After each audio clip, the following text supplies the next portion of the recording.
Red light, green light, red light, green light, red light, green light, red light, green light, red light. Well, lads and lassies, as always, you know, it's another episode of the Soul Sessions. Of course, with your host, as always, it is I, Soul. But with me today, someone who is truly the definition of the word unbreakable, Ashleigh Beck. Welcome to the show. Thank you. It's a pleasure to be here. Well, pleasure to have you here, Ashleigh. But of course, you know, as I do, every guest has a story. Every story has a beginning. Ashleigh, how did your story begin as a wrestling fan? To be honest, my mum got me into wrestling. Originally told me about Hulk Hogan and Undertaker, her OGs, her favorites, and was just down the rabbit hole from there. Oh, hey, the OG favorites, you know, Undertaker, Hogan, quite iconic memes of the times, obviously the 80s, 90s, and even the early 2000s. For yourself, obviously, who's your favorites right now? Who's people that you look up to and idolize? Rhea Ripley is somebody I look up to a lot, and Lita as well. She's somebody that I style myself after quite a lot, because I think she was a major kind of unique look at the time. Personally, kind of out with WWE and everything like that, my people I look up to is obviously my coach Andy Roberts and Daisy Jenkins as well. Aye, true good names there have been on the show, and they're truly the two best great individuals you can know. Obviously, Rhea and Lita, two great individuals in themselves, but obviously their style is very much, some say against the culture. It's very, that grungy, hip hop, punk, emo, goth vibes. Do you feel like, especially with wrestling, because I see that element of stylistic choice thrive the most? What is it about wrestling do you think gives that kind of vibe the most place to thrive? I think it's just about wrestling gives a person an opportunity to be themselves in a way, be somebody that you don't have to try and impress anyone. You're just doing what you want to do and styling yourself the way you want to style yourself. And I think that kind of grunge style is something that females a lot of the time don't really think it's okay for them to dress like that sometimes. But I think if you just take it as it is and dress how you want to dress, it can be very impressive. Yeah, of course, absolutely. It's truly an expressive way to, some say, even visualize the true self that you want to see. Especially Rhea Ripley, if you think about it, from her old days of NXT UK, she was normal attire, blonde hair, but now she's obviously the goth punk, people say mommy and all that motif, and it just shows the true evolution of one's character. Do you think Rhea's probably had the biggest character shift in recent wrestling memory? I would probably say in a way, yeah, because she, like you say, when she was in NXT, she was the blonde hair, generic kind of look, but she's admitted multiple times that she was just trying to fit that style. But I think now she's totally embraced who she is, and that's why people love her so much and look up to her so much. That's certainly why I do. Absolutely no disagreement there. And I've seen Rhea wrestle a couple of times. One I always go back to is WrestleMania 39, her and Charlotte Flair for the SmackDown Women's Championship, a belt that I can think I see right behind you on your countertop there as well. Yes, you can. It's a beautiful belt. It's no longer with us, but it's a belt that's had such a great lineage from the likes of obviously Becky Lynch, Carmella, Charlotte Flair. But I'm guessing, is Rhea the one you visualize the most when you look at that belt, or is there someone else in mind? Yeah, Rhea and Charlotte both. Their match at Mania 39 is an absolute favourite for me. Charlotte, in her own right, is someone that I think is incredibly impressive. To be a 14-time champion is so impressive in the women's division. I think so many more women deserve those opportunities. But yes, definitely, I connect that belt with Rhea and Charlotte the most. Hey, good call. Obviously, Rhea does now have the successor to that belt with the Women's World Heavyweight Championship. Obviously, she's defending it against Nia Jax as of time of recording tonight on Saturday's main event. But then obviously the Royal Rumble will be coming up. Charlotte Flair has announced herself for the Royal Rumble. Is that do you want to see a rematch between them two, or is there someone else in mind you want to see win the Rumble? I would like to see Charlotte come back and win the Rumble, honestly. I think, in honesty, I would actually like to see Charlotte go up against Tiffany Stratton. I think that would be quite a good matchup. But in terms of maybe somebody else winning the Rumble, personally, I would actually like to see, if the return was to happen, I would like to see Alexa Bliss come in. Okay. Bliss coming back. I do have to obviously ask you because, last time Bliss was on screens, there was sort of connections to obviously the Bray Wyatt faction at the time, also with Uncle Howdy. That's now in its own little thing with the Wyatt Six. Do you think for Alexa it would be best for her to go and continue on with the spooky Wyatt gimmick, or come back as something else, something new? I think a mix of both, actually. I think if she was to keep some kind of connection but continue to grow as her own person, I think that would be perfect for her, because obviously she was so deeply involved in that and the storyline with Bray Wyatt. So I think to just come back and have no connection would be disappointing. So there would need to, I think personally, there would need to be something there.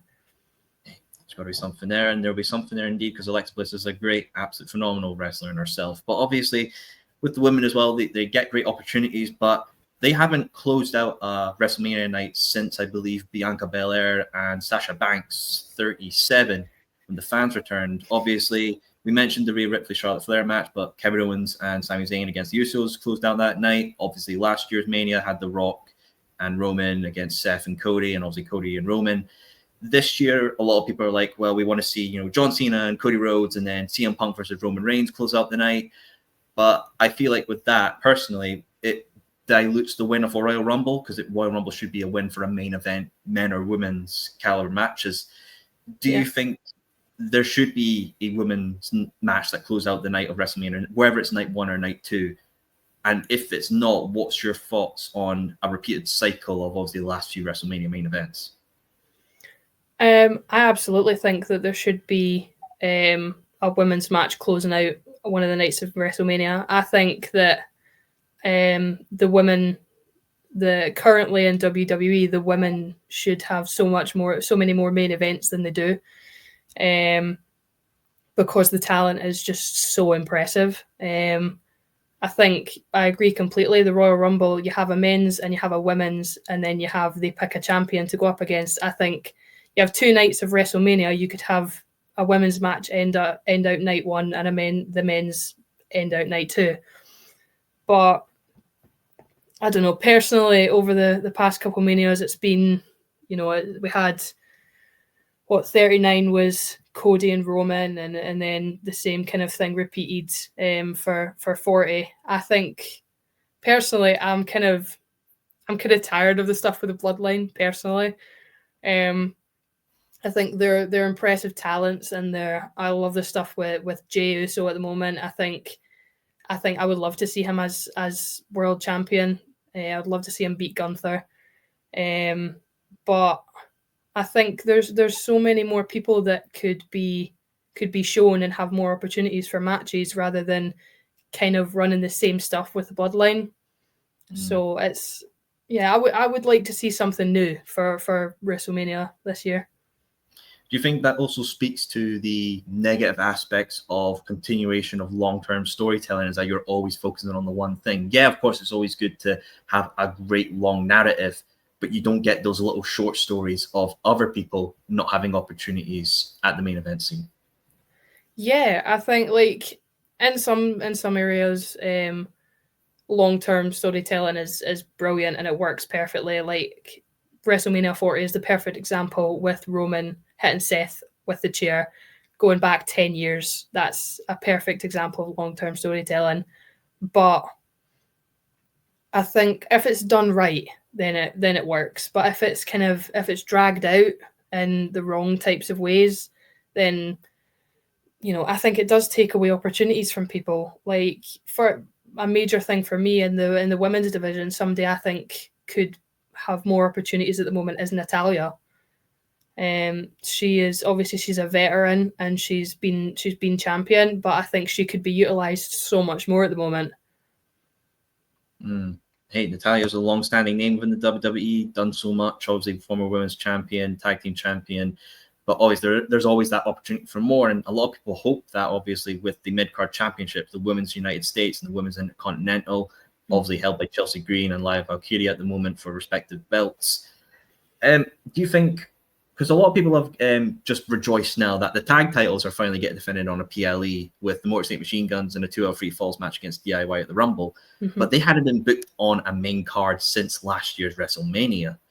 Obviously, that's, the preferred booking is to keep international and B-level pay-per-views 5-match cards. Some of the big four, a bit more. But do you think, obviously, with how many belts WWE have, there is a point where they will need to increase their bookings on these subpar pay-per-views to allow more opportunities for these champions to be showcased? I think that you have as many title belts as you do now, and especially because they've introduced the United States and Intercontinental Championships into the women's division, there's opportunities for title defenses at every pay-per-view. And I think, personally, I'm not a big fan of huge 1,000-day title runs. I think that, if somebody gets a good title run or is having a good title run, then keep it going with them for a wee while. But I was not a fan of Roman Reigns having it for 3 years. I think that was just kind of unnecessary, because I think there was people that deserve an opportunity to be a champion. Same in the women's division. It's kind of, apart from the switch, it's kind of been the same people going round. You had like Becky Lynch, Charlotte Flair, Rhea Ripley, and it's the same kind of people that are getting the opportunities for these titles, compared to you do have all these people like Piper Niven. There's a Scottish one. You've got Becky Lynch isn't even there at the moment. So, but you've got names like Natalya, like Meechin, like all of these females that don't get really opportunities for title belts, and I think they deserve them. And it's to be honest, it's the same in the men. Currently, it's kind of being kept in one storyline, that the same people are getting these opportunities. But I don't know. I think there could be a lot more opportunities for people out there. Yeah, opportunities everywhere, whether it's in WWE, but obviously in the other companies as well, such as TNA and AEW. The women there do thrive, but obviously there's some things that people have varied critiques on. TNA, that there's not enough depth to their roster, or AEW, that there's not enough screen time or matches that are given to the women there. Actually, just your thoughts on the states of women's wrestling within TNA and AEW. God, it's kind of, my thoughts are kind of similar on that. Like AEW, I think the women definitely deserve a lot more recognition, because they do have talent there, and they just need a chance to showcase it.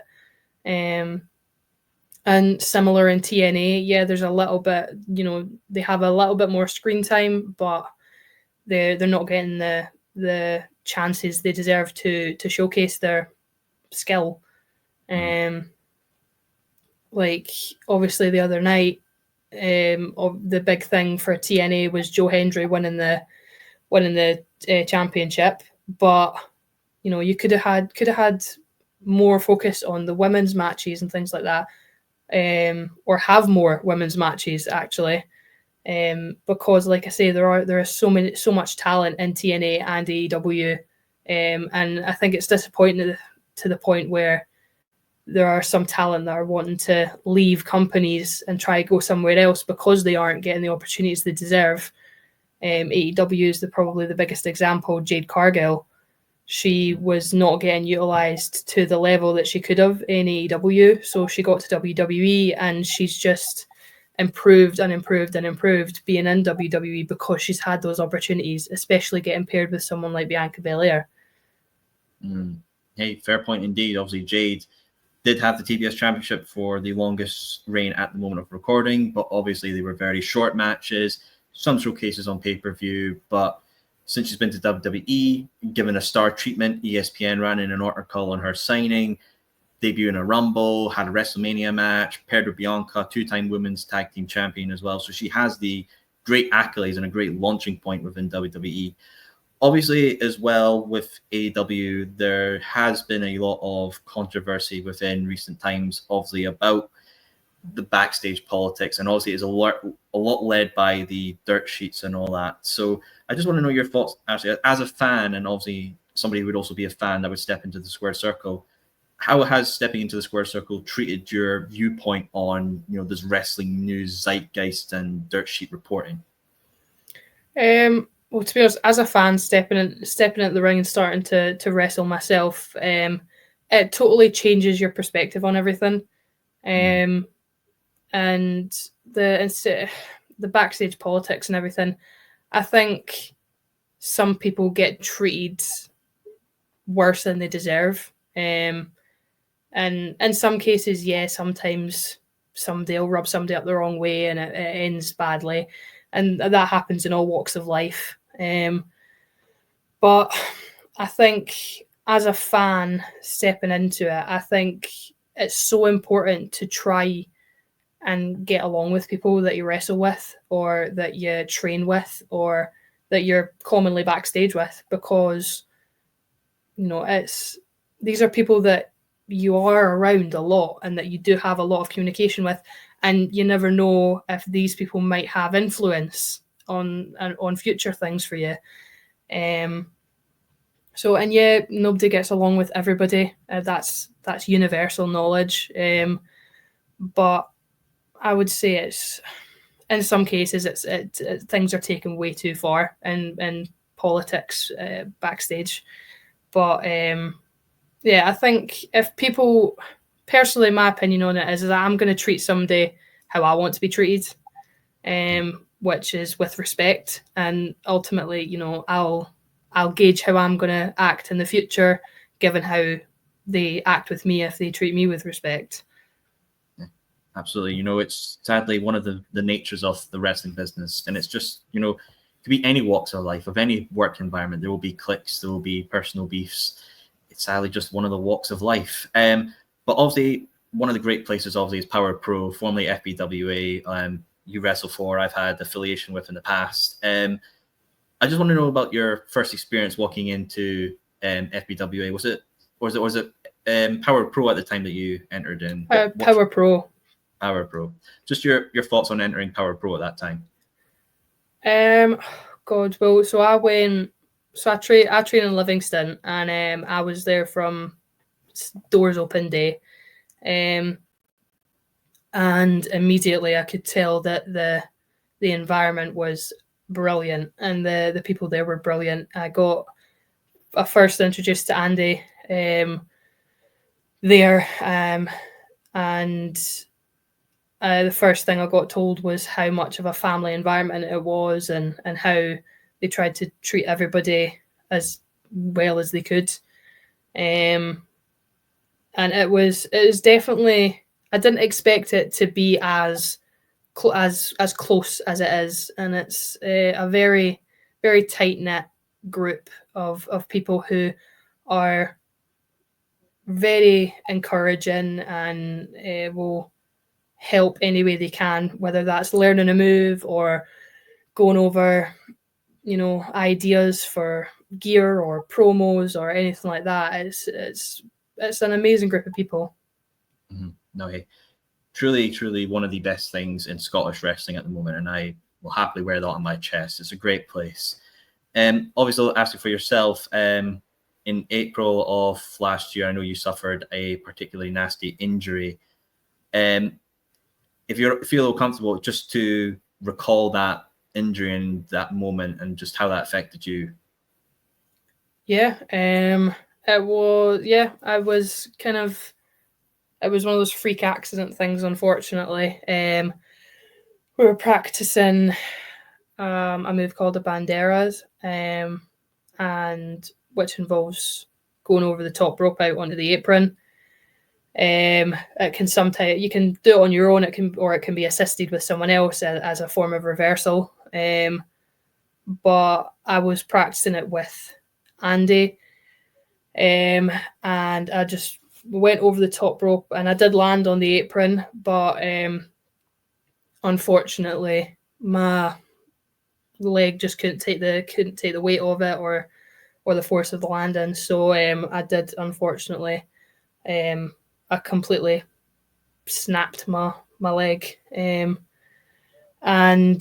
it was one of those things where, like, it didn't hurt in the moment, but I immediately knew that I was going to be out for a really long time. And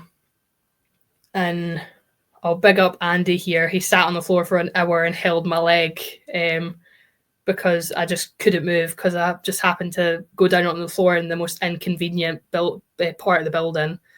And he was incredible, an incredible coach, able to keep me calm and kind of try and distract me any way he could. I say the same about Erin Taylor. She was there. She did the same thing, held my hand throughout it. Daisy Jenkins went and called the ambulance. So it was an amazing group of people there to support me. But yeah, I knew in that moment, with how it looked and everything like that, that I was done for a long time. And that totally broke my heart. And like, I wasn't even upset about the fact that I had a broken leg. I was upset about the fact that I couldn't wrestle. And I like, now I have a titanium rod in my leg that's never going to go anywhere. But I was in the hospital for a week, and then I was back at training on the Monday. So, which, whether that was a smart decision or not, I'm not sure. But it was, I needed that support system, and the amount of messages I got from people and it was completely, like, mind-boggling for me. I did not expect to have the level of support that I had from these people. And like, from the minute I could get to my phone, Andy was talking me through ideas of ways we could keep training going. And once I was able to walk and everything like that, and once I was allowed to get back in the ring, Andy he always took 5 minutes, 10 minutes with me at training to just go over stuff, whether it was just upper body stuff at the time or anything like that, and then, like, cheering me on when I took my first bump again. And I mean, he honestly is, like, he is the best coach that I could ask for, and anybody would be lucky to come to PWRPRO and be taught by him. And then he gave me the opportunity to wrestle in the showcase, which was, I think, 8 months after breaking my leg, which I was told I was going to be out for 9 to 12. So I did beat the odds with that, and that's kind of where I came with the unbreakable thing, because it was a insanely dark time for me, but being able to get myself back and get in the ring and still be able to do all the things that I was able to do before. And as much as I was scared, I didn't let the fear stop me.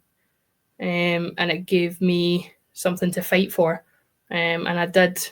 And it's something that was traumatic, but it was a major character building thing for me personally and in wrestling, because I just didn't let it stop me.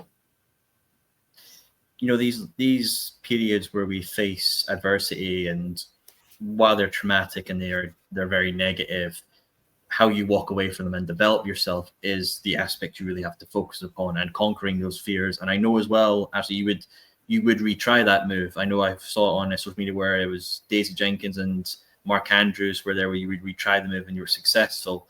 Was that a big hurdle for you to conquer, and knowing that you could do the move and conquer that fear of trying it? Yeah, I was very nervous to try that again.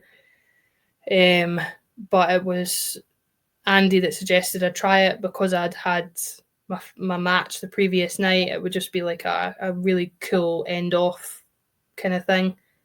So yeah, it was amazing to do it with a man like Mark Andrews there, who is an incredible wrestler and an incredible person.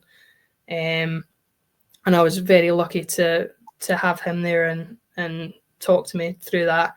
But yeah, and being able to look and see Daisy Jenkins there, who has always supported me since the moment I started this, and she's always made it known that she has my back.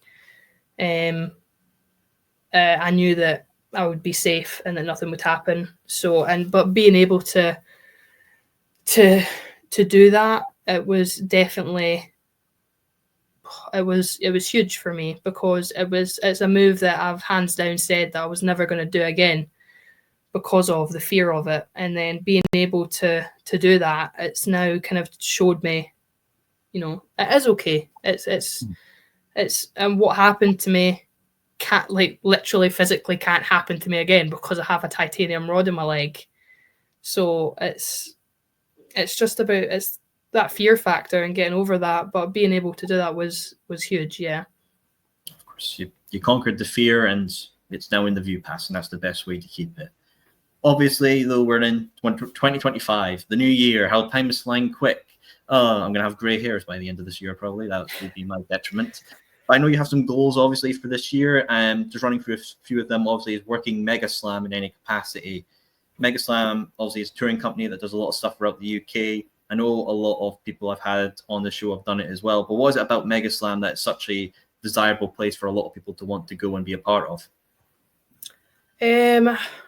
God, I think, well, being able to go last year, the couple times I did and help out on Mega Slam shows, especially like to the point of being able to go down to Wales and help, was the thing about Mega Slam is it's an incredible environment that you can get at a show, and they are a really cool company, and they are a company that is well known for wrestling in Scotland, and they can gather huge crowds and everything like that. And for me, the desirable factor about it is that it's somewhere that I've watched people I wrestle with, people I train with, go on these shows and come back, and they only have good things to say about it. And being able to, like, having sat and watched them in person do it,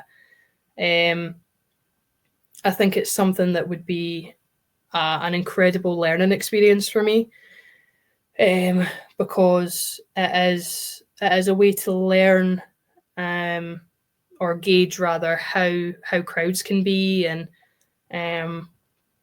how they will react to certain things. And I think, as well as that, is it's loads of fun, and that's what I want to have ultimately, is just as much fun as I can.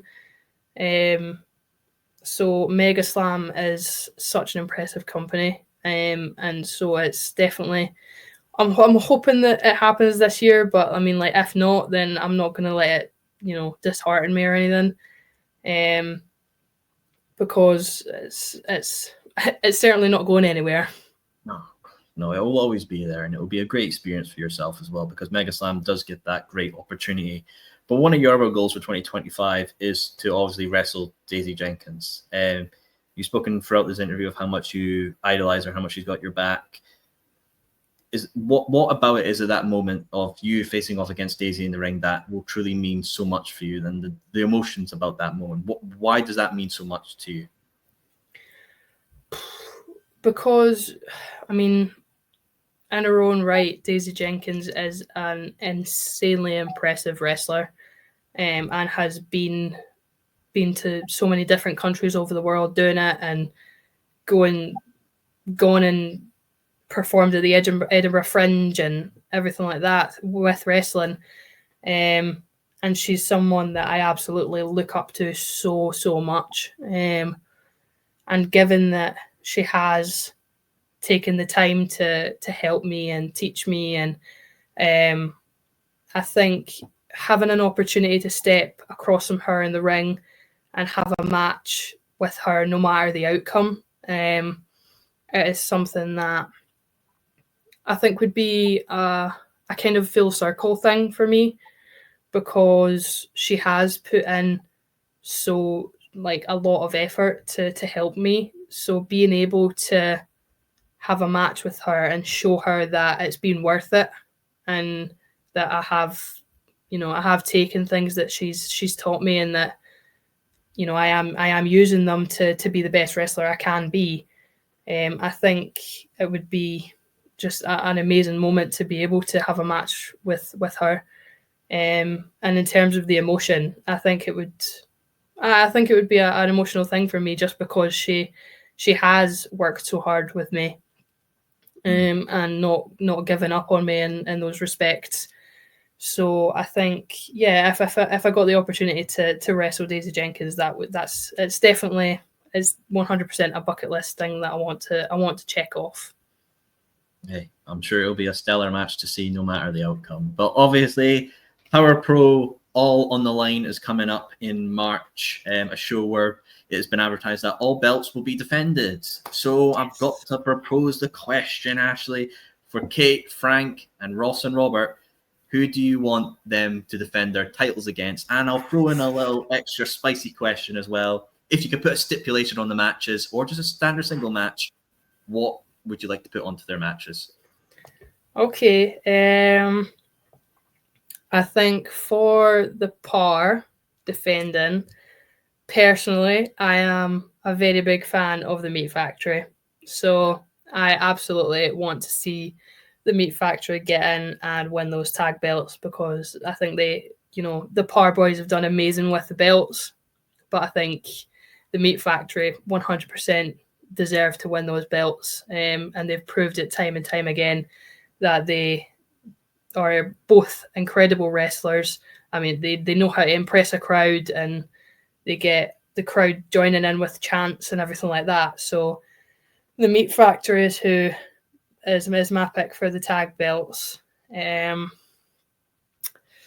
For Frank Gallo, it's tough. It's tough because Frank is an incredible champion, and I was there and watched him win the belt against Niwa, and that was an incredible match. So I don't know. There's a lot of talent in Power Pro that could go up against them for it. I think Zachary Swift is kind of the lead pick for me to go up against them. I think that Zach has proven himself a lot. And I mean, he's cheated, and he's won matches by cheating, but I think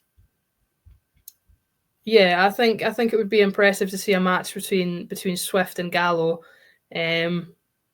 Would I want Swift to win the belt? That's a different question, but I mean, all jokes aside, I mean, Zachary Swift, he would be an incredible champion, and I mean, that's complete honesty. He would be. Kate Calloway, she's an absolute beast, and she is an incredible wrestler. And her match with Daisy to win that belt was amazing. I mean, how she won the belt, she put her feet on those ropes to keep that pin down. So I gotta say, I mean, I'm not opposed to a bit of cheating here and there personally, but I don't know. I think maybe Daisy Jenkins might deserve a little rematch for that belt. But I mean, there's plenty of folk in the line for that belt. I mean, personally, I hope to win it one day myself.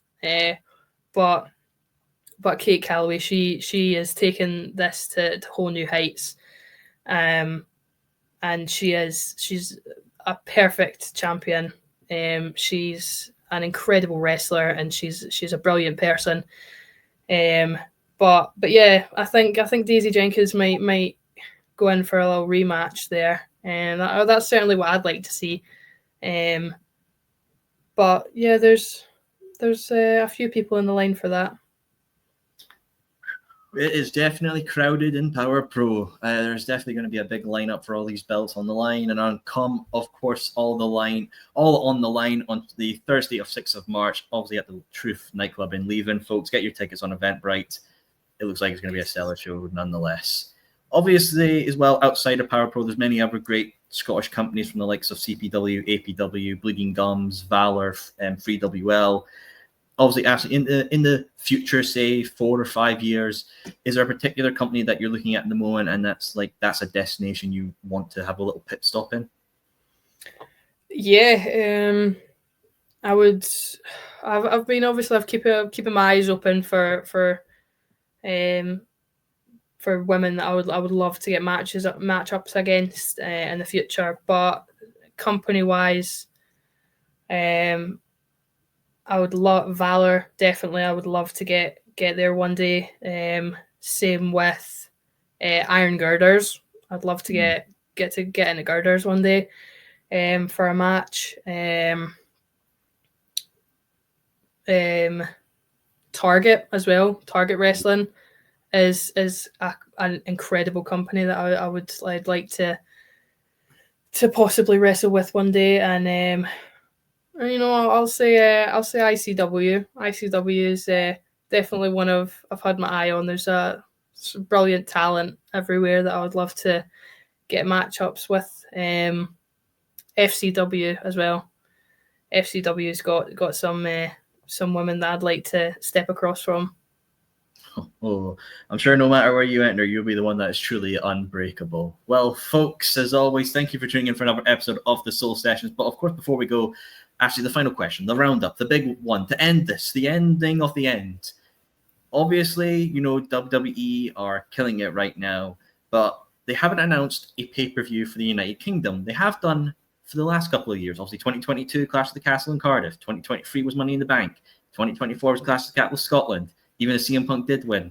Screw that. But we haven't got one for this year. So, obviously, it's not going to be WrestleMania. It's not going to be some of the other shows they've announced. But if you could, what pay-per-view would you like to see come to the United Kingdom this year? Oh, that's a good question. Obviously, we've got Raw coming to Glasgow, which is good. Personally, I will be in attendance. But in terms of a pay-per-view, you know what? I think Backlash. Backlash, because I think there would be opportunities for some class matches after WrestleMania. There always is. And obviously, you never know who can show up after WrestleMania. But yeah, I think it would be quite good to have a show like Backlash come at the UK. Well, I mean, that sounds fair enough to me. But where would you have it? Would it be in Scotland, or would you do somewhere cheeky like Leeds just for funny antics? I mean, I'm gonna say I'd have it in Scotland, but I know that they're trying to get some stuff in London at some point, but yeah, I think Scottish crowds, you just can't beat a Scottish crowd, honestly. As a person who was at Clash at the Castle and SmackDown last year, I mean, the atmosphere was just incredible, and I think it helped that Drew McIntyre was there. But I mean, Scottish crowds are the best kind of crowds that you'll get. So I think whether it would be in the Hydro or somewhere else, I think it would be great to get another pay-per-view back to Scotland. Well, as long as CM Punk doesn't ruin this one with a Celtic top again, then I'm happy with that kind of that kind of shenanery. But I digress on that part. And I'm going to end this interview shortly because my eyes are getting blinded by the sun right now. Okay, Yes. Come on. Calm down with the big light bulb, folks. It's 3 p.m. Right, folks. It's truly a pleasure to have Ashleigh Beck on here. And of course, if you love what you've heard of her and want to see more of her story, I will include a link to her Instagram down below in the description of this video. You can click it, follow her, and see the Unbreakable's journey. Well, folks, as I say, as a Scotsman, finish up your pint and put your chairs away and avoid this bloody sun. Thank you as well for tuning in for another episode of The Soul Session. Now I'm out the hill and gonna live like animals do. No more laws and no more